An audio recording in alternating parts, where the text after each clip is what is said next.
কমলিনীর গর্ভের সন্তানের বাবা কে অবশেষে প্রকাশ পেল চাঞ্চল্যকর সত্য। হ্যাঁ বন্ধুরা, চিরসখা সিরিয়ালের আগামী পর্বে এমনটাই দেখতে চলেছি। গল্পের শুরুতেই দেখা যায় হঠাৎ করেই কমলিনীর অসুস্থ হয়ে পড়া, ডাক্তার দেখানো, আর তারপর সেই চুমকে দেওয়া খবর সে মা হতে চলেছে। খবরটা ছড়িয়ে পড়তেই বাড়ির প্রতিটি মানুষ অবাক, কেউ রাগে, কেউ লজ্জায়, কেউ আবার ভীষণ চিন্তায় পড়ে গেল।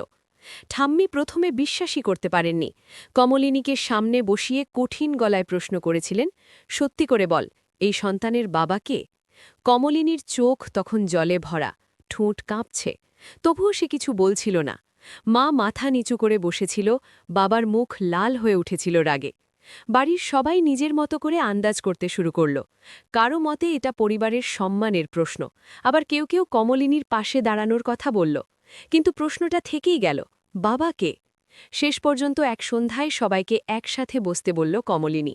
তার কণ্ঠে তখন আর ভয় নেই, আছে দৃঢ়তা।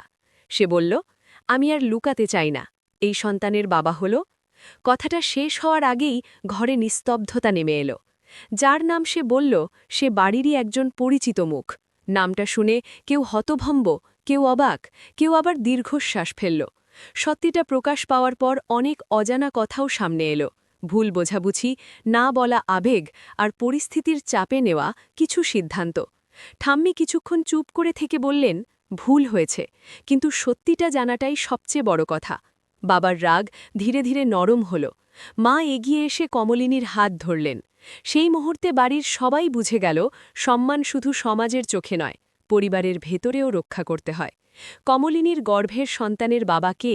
এই প্রশ্নের উত্তর পাওয়ার সাথে সাথেই বদলে গেল বাড়ির পরিবেশ।